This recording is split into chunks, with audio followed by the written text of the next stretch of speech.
gives me great pride to stand here today as we honor one of our own. Kelley Medal is named in honor of Reverend Joseph M. Kelley, who devoted nearly 40 years to educating Loyola students in physics and math. This is the most prestigious form of recognition that we can give an alumnus of Loyola Blakefield. Given every year since 1962, this award recognizes a Don who has established himself as a leader in the community.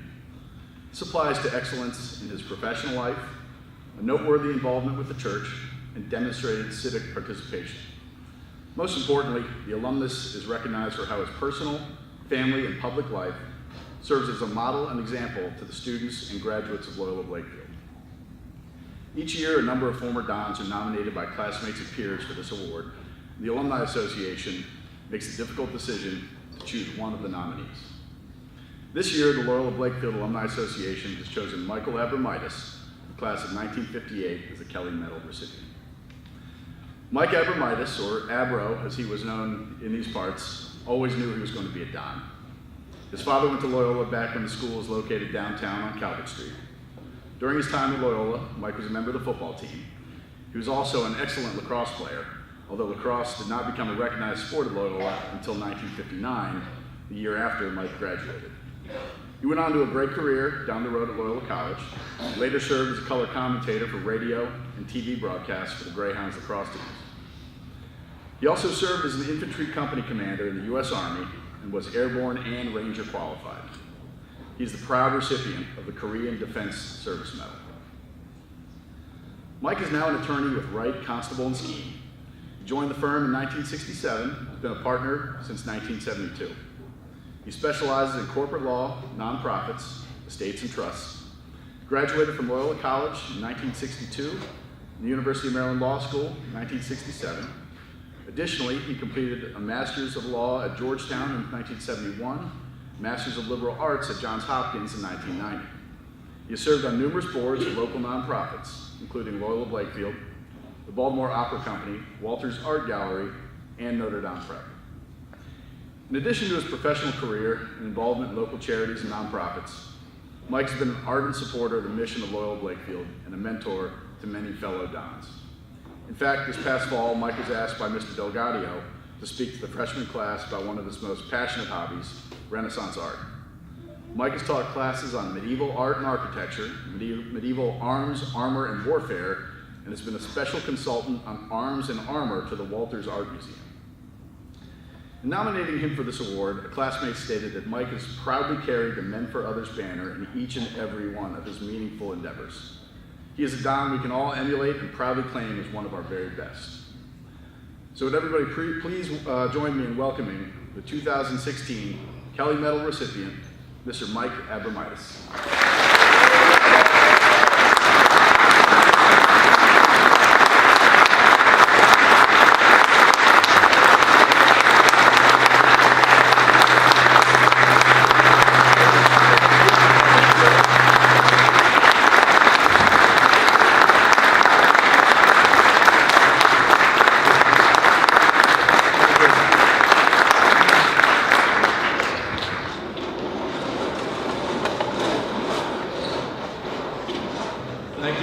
For that flattering introduction. I feel like I've just heard my eulogy. I'm going to be sure to pass a copy along to Jock Kelley, who's a fellow Don and an esteemed obituary writer for the Baltimore Sun paper. There, the policy is not to speak ill of the dead unless you've done prison time. That's a distinction I've so far avoided.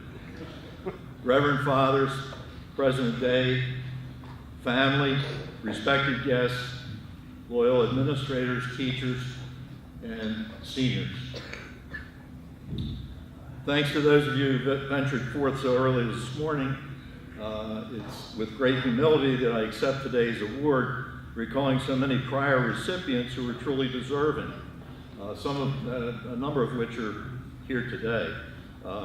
First, Francis Cardinal Stafford, class of 1949, who's still alive and well in the Vatican. Classmates and friends like George Bunting, the heroic Bunny Talley, friends Bill Baird Jr., Hugh Coyle, Judge Norris Burns, Carol Bodie, Bernie Wegman, Joe Broom, John Stewart, and Judge Al Matriciani. I was lucky enough to play lacrosse down at Loyola College with both Hugh Coyle and John Stewart, who was an All-American better known around these parts as John Law. And also today with us is Jim Kelley, who was another All-American lacrosse player. So a lot of talent came out of Loyola High School before they decided to have a team, which was the year I left. Let me tell you something. Another teammate is also here, Judge Lou Becker. So quite a few Dons who become good lacrosse players. Another Burns is here, John Carroll Burns, the honorable judge. He was the best man at our wedding. And I have to acknowledge my poker group, Gamblers Anonymous, especially Tom Bodie, who supported me receiving this award, no doubt in hopes of winning more money from me in cards. I'm especially grateful to my parents, Joseph and Virginia Abromaitis, who educated me beyond my capacity and expectations. Dad was a Loyola High School class of 1922, and he firmly, that's when it was down Calvert Street, he firmly believed in a good Jesuit education, and my mother was happy to support him in this. My family's always been there for me. My brother Joe and his wife Peggy, their daughter Ann Abromaitis, sitting up front, Ann Abromaitis Bailey, her husband Chip was class of 1984, and their two girls, Ginny and Claire. And then my brother's son Mark Abromaitis, also up front, and his wife Kate, and their three boys, Tony, John, and Frankie. Frankie was still taking care of his bib, unable to make it today. My Irish brother-in-law, also sitting up front, is here because he thinks it's just another St. Patrick's Day party. I would also mention my late sister, Sister Josanna Abromaitis, who was the foundress of our Daily Bread downtown. And she set an impossibly high bar for virtue in our family.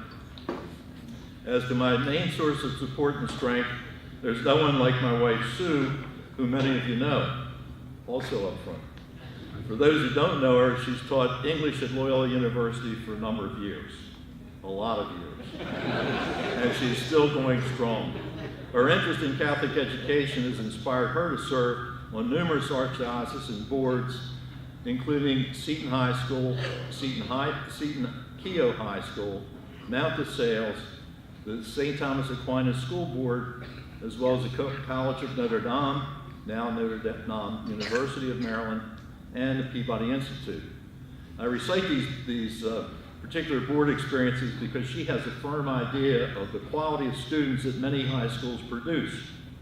And having taught a number of Loyola High School graduates, she still has the highest opinion of Loyola's graduates and of their teachers. The only drawback of living with Sue is she tends to walk around the house with a t-shirt that says, "If I'm talking, you should be taking notes."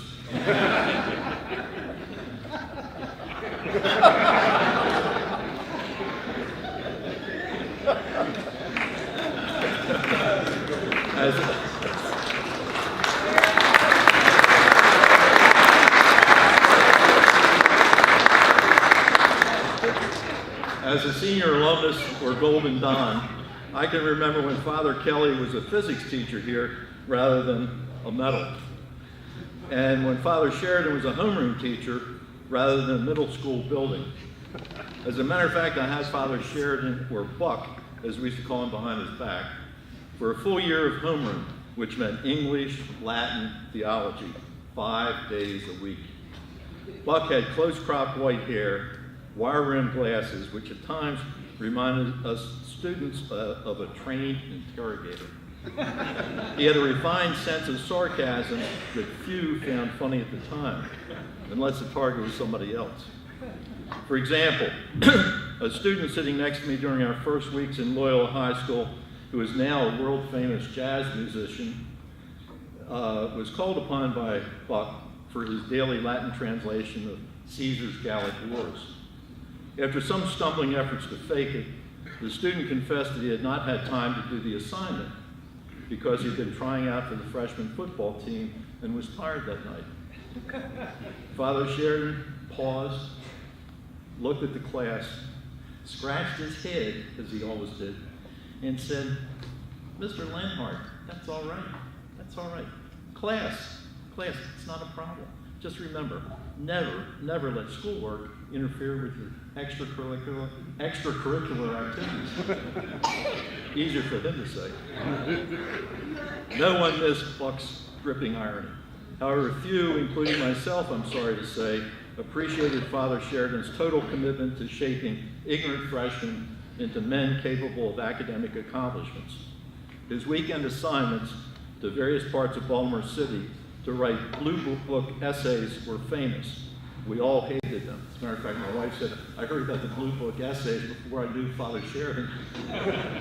Later on, I realized, perhaps well into college or law school, that Buck was the best teacher, especially of English writing, that I ever had. He was a truly dedicated teacher of young men and deserved at least a building in his name. To the teachers, administrators, and trustees, as a recent trustee at Blakefield, I can make certain comparisons with the Loyola High School of my day and Blakefield today. The school has stayed in the vanguard of the 21st century by educational standards: computer science, science labs, language instruction, as well as maintaining up-to-date buildings and athletic facilities to enhance the teaching experience. More important is that faculty and administrators do take seriously the Jesuit notion of cura personalis. This is a Latin phrase which means the care of the entire student: the student academic, the student physical, and the student spiritual. Mind, body, and soul. But I understand that the special junior retreat program that you have called Kairos can be a powerful and sometimes life-changing experience. We had retreats in our day, but I believe that the Kairos retreat today is an improvement beyond anything which we had in our day. And it's just as important as the school's continuing effort to maintain the Ignatian mission and the Jesuit identity. Now, the logo, Men for Others, is not just an empty slogan, but it's carried out by Blakefield men every day in myriad ways. In the words of Father Arupe, you have encouraged your students to share their time and talents in the aid of those less fortunate than themselves. More significantly, you teachers and administrators have tried to instill this mantra as a lifetime habit, which does not end just with their term at Loyola. The very name of Loyola is taken from Ignatius' family seal, and I believe it's right over my head, so you can easily see two wolves standing by a kitchen pot. In Spanish, the words lobo for wolf and ola for pot have been elided to form Loyola, the wolf or wolves in the pot. This family motto should always remind us that Loyola's family law of hospitality, and by extension, the duty to help one another, is forever going to be on the seal on your school rings. Some of the best advice I ever received was from a Jesuit scholastic who had gone to Regis High School in New York, reputedly one of the most rigorous of Jesuit high schools. He told us about the Latin inscription over the entrance, Age quod agas, which means do what you're doing. In other words, live in the moment. Concentrate on what you may be doing and do it to the best of your abilities. To all the teachers and administrators I say, Age quod agas, continue to do what you're doing. To the athletic administrators and coaches, while every alumnus and the players want to win more games and more championships, and we do win our share, Loyola prides itself in doing things the right way. No semi-pro football teams, no poaching of talent from other high schools, just a balanced, broad-based athletic program to allow every Don to achieve that Greek ideal of a healthy body to go with a trained mind. To all the athletic staff and coaches I say, Age quod agas, continue to do what you're doing. To the moderators of extracurricular activities, for those of you who spend time after regular classes guiding and fostering student interest in music, drama, debate, languages, computer skills, chess, intramurals, robotics, and many other challenging activities. I give you all my kudos and appreciation for a sometimes thankless job well done. Your efforts are what make the Loyola men of today well-rounded and the exceptional persons they become. To all the extracurricular moderators, I say, age quod agas. Keep doing what you're doing. Finally, to the seniors whose time is almost over at Blakefield, I fully realize you're in the midst of your final studies, thinking about your future, and you are not exactly in a self-reflective mood. You will not fully appreciate your time here at Loyola until some years after your graduation and your future college career. Now, most of you may know by now that peculiar Baltimore quirk that when people ask you what school you go to, they don't mean your college, but your high school. You should all know by now that being a Loyola grad is a privilege given to few. It means you are highly intelligent, better academically trained than most, and have a healthy spiritual outlook that few your age have attained. Continue to practice the lessons learned in the classroom, on the playing fields, and in your other activities. For these are what make you Don. Savor your last few weeks here at Loyola, especially your classmates and other friends. These friendships and memories are the things that last. In conclusion, let me say to all of you, age quod agas. Keep doing what you're doing. Roll, Dons, roll. Yeah.